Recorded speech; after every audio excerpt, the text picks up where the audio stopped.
Asyhadu alla ilaha illallah wahdahu la syarikalah al-malikul haqqul mubin wa asyhadu anna Muhammadan abduhu wa rasuluh arsalahu rahmatan lil alamin. Allahumma sholli wa sallim ala Muhammadin wa ala alihi wa ashabi ajmain.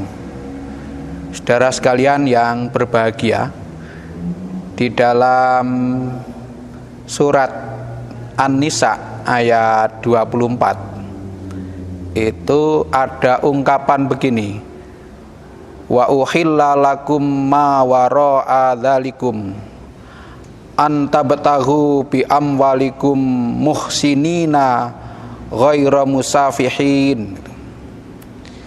Ayat ini memang menjelaskan kesempurnaan orang-orang yang disebut mahram, orang yang dilarang untuk dinikahi. Ya. Jadi dilarang dinikahi itu bisa karena hubungan darah, bisa karena hubungan persusuan, bisa karena hubungan perkawinan. Jadi muhsanat di sini orang-orang wanita-wanita yang sudah bersuami. Nah, itu tidak boleh dinikahi. Nah, lalu Al-Quran mengatakan kamu boleh mengambil yang selain itu, selain yang disebut dalam surat An-Nisa ayat 23 dan 24 ini. Dengan harta yang kamu miliki, kamu bersungguh-sungguh untuk kawin gitu. Menggunakan istilah muhsinin, pakai shot gitu. Bersungguh-sungguh untuk kawin. Bukan musafihin, ghaira musafihin. Bukan sekedar untuk menumpahkan air. Artinya orang berumah tangga itu tidak semata-mata untuk bersenang-senang, tidak semata-mata untuk menyalurkan hawa nafsu. Kalau semata-mata menyalurkan hawa nafsu itu berbahaya bagi orang-orang yang punya harta dan punya kuasa. Nah, nanti bisa sewenang-wenang, tidak memperhatikan soal halal dan haram. Yang penting nafsu farajnya atau nafsu seksnya tersalurkan. Nah, dengan demikian kata musafihin itu benar-benar hanya untuk menyalurkan hawa nafsu seks, dan itu bisa menjadi pelecehan bagi kemanusiaan, bukan hanya bagi perempuan tetapi juga bagi laki-laki. Nah, untuk itu Quran itu mengatakan muhsinin, sebenar-benar nikah, sebenar-benar kawin. Nah, dengan begitu maka yang namanya membentuk rumah tangga itu tidak semata-mata untuk reproduksi, tetapi juga untuk regenerasi, untuk kaderisasi. Sehingga dalam surat An-Nisa ayat 9 Allah Subhanahu wa taala juga memerintahkan, a'udzubillahi minasyaitonirrajim, wal yakhshal ladzina law taraku min khalfihim dzurriyyatan di'afan khafu 'alaihim falyattaqullah wal yaqulu qaulan sadida. Dan takutlah kamu kalau di kemudian hari meninggalkan anak cucu yang lemah, maka bertakwalah kepada Allah dan berkatalah dengan perkataan yang benar. Mafhum mukhalafah dari ayat ini adalah perintah untuk menyiapkan generasi yang akan datang yang kuat, baik kuat akidahnya maupun kuat kesejahteraannya. Nah, ini yang harus disiapkan oleh keluarga. Jadi membangun rumah tangga, membentuk keluarga yang harmonis itu adalah keluarga yang punya visi kaderisasi, menyiapkan anak cucu yang kuat, baik kuat akidah maupun kuat kesejahteraannya. Dua hal ini tidak bisa dipisahkan. Jadi kekuatan akidah dan kekuatan kesejahteraan tidak boleh dipisahkan. Orang akidahnya kuat, kalau melarat itu juga rawan godaan. Ekonominya kuat tapi tidak punya akidah, itu lebih berbahaya lagi.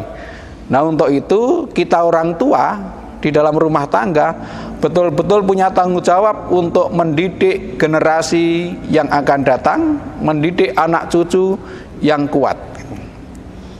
Nah, bagaimana resep yang diberikan oleh Allah? Resep yang diberikan oleh Allah adalah falyattaqullah wal yaqulu qaulan sadida. Orang tua bertakwalah kepada Allah dan berkatalah dengan perkataan yang benar. Artinya, dalam mendidik anak, menyiapkan generasi yang kuat itu dengan cara orang tua menjadi teladan dalam ketakwaan dan kejujuran. Menjadi teladan, bukan mencarikan teladan. Nah, kalau mencarikan teladan itu gampang, karena dalam sejarah banyak orang-orang baik yang bisa dijadikan contoh. Itu perlu, tetapi belum mencukupi. Yang mencukupi adalah si orang tua menjadi teladan. Mengapa ini penting? Karena anak itu sudah diberi contoh, diberi teladan saja, belum tentu bisa mengikuti. Apalagi kalau hanya ditunjukkan teladan, itu sangat jauh.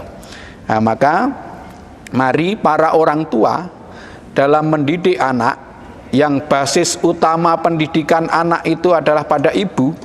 Nah, kalau ibu punya kelemahan, maka bapak itu punya tanggung jawab untuk menyempurnakan kelemahan ibunya itu, sehingga saling melengkapi antara suami istri itu di dalam mendidik anak, menyiapkan generasi yang akan datang yang lebih baik. Nah, tentu pendidikan itu utamanya adalah pendidikan agama. Jadi kalau orang dalam keluarga itu pemahaman agamanya bagus semua, itu akan memudahkan untuk mendidik anak menjadi kuat, baik secara akidah maupun kesejahteraan. Tapi sekali lagi resepnya dua. Orang tua menjadi teladan dalam ketakwaan dan kejujuran. Nah, kejujuran ini penting, karena Nabi mengatakan jujur itu mengantarkan kepada kebaikan. Insya Allah kejujuran itu akan memudahkan kita membuka peluang untuk terwujudnya kebaikan-kebaikan, termasuk kebaikan di dalam rumah tangga. Kejujuran. Tetapi kalau orang itu tidak jujur, itu energinya habis untuk menutupi kebohongannya itu, sehingga tidak produktif. Maka Allah itu tepat sekali dalam memberikan resep itu. Berkatalah dengan perkataan yang jujur, karena kejujuran itu akan melahirkan kebaikan, melahirkan produktivitas. Energinya tidak habis sia-sia, tidak muspro. Nah, itu maka saya mengajak kepada semuanya, marilah kita bangun rumah tangga harmonis kita, tidak semata-mata untuk reproduksi, apalagi hanya semata-mata rekreasi, tetapi yang tidak kalah pentingnya adalah regenerasi melalui pendidikan yang tepat. Nah, sehingga dalam surat Al-Furqan ayat 74 itu setiap orang tua itu pasti selalu membaca ini dalam doanya. Rabbana hablana min azwajina wa dzurriyyatina qurrata a'yun waj'alna lil muttaqina imama.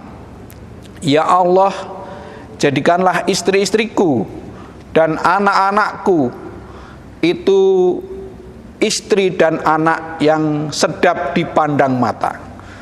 Qurrata a'yun itu serua-serui nyenengke. Jadi menyenangkan kalau dipandang itu. Nah, itu menyenangkan, sikapnya itu menggembirakan, menyenangkan orang tua.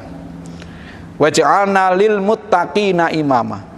Dan jadikanlah saya sebagai pemimpin bagi orang-orang yang bertakwa. Artinya, dalam mewujudkan rumah tangga yang saling menyenangkan itu, istri yang menyenangkan, suami yang menyenangkan, anak juga menyenangkan. Jadi sedap dipandang mata, saya sering menggunakan istilah itu tidak cukup hanya berdoa dan memerintah saja. Tapi permohonannya kepada Allah itu waj'alna lil muttaqina imam, dan jadikanlah saya sebagai pemimpin bagi orang-orang yang bertakwa. Artinya kedua orang tua, khususnya suami, itu di situ menjadi pemimpin bagi orang-orang yang bertakwa di dalam rumah tangganya itu, memimpin anak-anaknya, juga memimpin anggota keluarga yang lainnya. Nah, resiko pemimpin itu apa? Resiko pemimpin itu bisa dijadikan teladan. Bisa dijadikan teladan. Itu pemimpin. Maka praktis orang tua wajib berusaha semaksimal mungkin bisa menjadi teladan bagi anggota keluarga yang lainnya dalam mengamalkan ajaran Islam, dalam berakhlak, dalam berbudi pekerti yang baik. Nah, dengan demikian maka doa itu insya Allah akan mudah terwujud kalau kita itu para orang tua khususnya itu bisa menjadi pemimpin bagi orang-orang yang bertakwa. Yang pemimpin itu harus menjadi teladan. Saudara sekalian yang berbahagia, jadi titik tekan kita pada kesempatan ini adalah pentingnya menyiapkan generasi anak cucu yang lebih baik daripada kita. Dan sebagai seorang pemimpin dalam menyiapkan itu dalam rumah tangga, kita tidak boleh putus asa. Kita ingat sejarah Nabi Su'aib itu, Nabi Zakaria dalam surat Maryam 10 ayat pertama itu menerangkan betapa Nabi Zakaria itu sangat inginnya punya kader yang meneruskan perjuangannya, tapi tidak putus asa. Di situ digambarkan Nabi Zakaria sudah tua, rambutnya sudah memutih, sementara istrinya itu digambarkan sebagai perempuan yang mandul, yang tidak punya potensi untuk punya anak. Itu kan secara lahiriah sudah tidak mungkin melahirkan anak itu. Tetapi toh Nabi Zakaria tidak pernah putus asa, terus berdoa dan bekerja, memohon kepada Allah dengan sungguh-sungguh, sampai akhirnya memang Allah mengabulkan permohonannya. Nah, lahirlah anak dari Nabi Zakaria itu. Setiap tokoh, setiap pejuang itu selalu memimpikan, selalu berharap akan lahirnya generasi yang meneruskan perjuangannya. Sehingga jangan sampai orang baik itu hanya menjadi baik untuk dirinya, tapi penting sebagaimana yang dicontohkan Nabi Zakaria itu berusaha semaksimal mungkin tanpa putus asa gitu loh.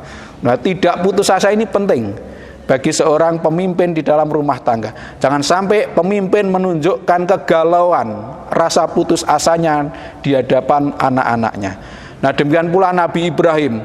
Nabi Ibrahim itu juga demikian. Istri sudah menikah lama sekali belum punya anak, tapi terus berusaha sehingga apa yang dicita-citakan itu akan terwujud. Nabi Ibrahim bisa punya anak 2, Ismail dan Ishak, dari 2 istri. Sekali lagi saya mengajak kepada pemirsa sekalian untuk dalam membangun rumah tangga harmonis itu punya visi melahirkan kader, melahirkan generasi yang lebih baik, anak cucu yang kuat akidahnya dan kuat kesejahteraannya. Dengan cara apa? Dengan cara sebagai orang tua menjadi teladan dalam ketakwaan dan kejujuran. Mudah-mudahan kita bisa mengamalkan dan bermanfaat untuk generasi anak cucu yang baik bagi umat Islam. Billahi taufiq wal hidayah. Assalamualaikum warahmatullahi wabarakatuh.